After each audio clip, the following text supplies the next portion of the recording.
Welcome to today's edition of the show podcast.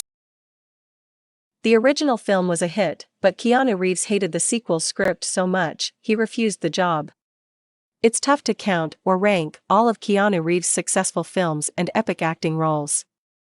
But while many of his gigs are super famous, the Matrix franchise, for one thing, what's lesser known are the films he passed on completely.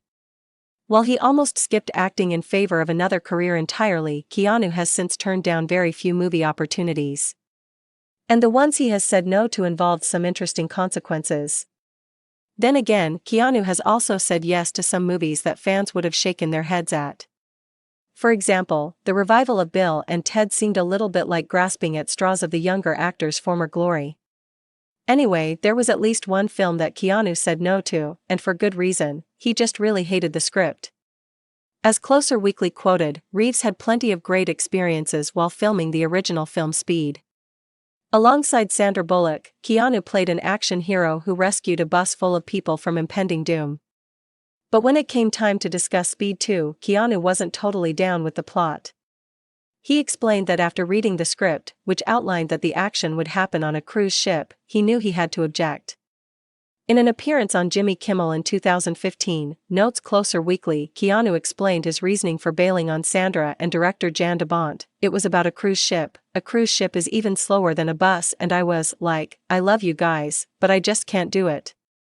The studio behind the original movie was Fox, and of course, after the wild success of Speed, they knew a sequel could be a big money maker. The bummer was that Keanu turned down a significant payday when he refused the role, but it turned out okay for him in the end.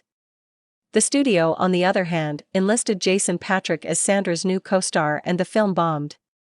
Keanu was also blacklisted from working with the studio. Speed came out in 1994, and it wasn't until 2008 that Reeves was asked back. The joke was on Fox, though Keanu went on to earn critical acclaim for a long list of films while he was blacklisted. Clearly, Fox's blacklisting didn't mean Hollywood blacklisting. In fact, that period was when Keanu began starring in the Matrix films. Movie jail turned out to not be so bad for Keanu, though Fox may have regretted their decision to overlook him after he turned down their prized sequel. Fortunately for them, Keanu held no ill will toward the studio and rejoined them later for more acting work. He may be a snob about one aspect of his work and public persona, but Keanu's pretty humble when it comes to taking gigs and sharing opportunities with his fellow actors.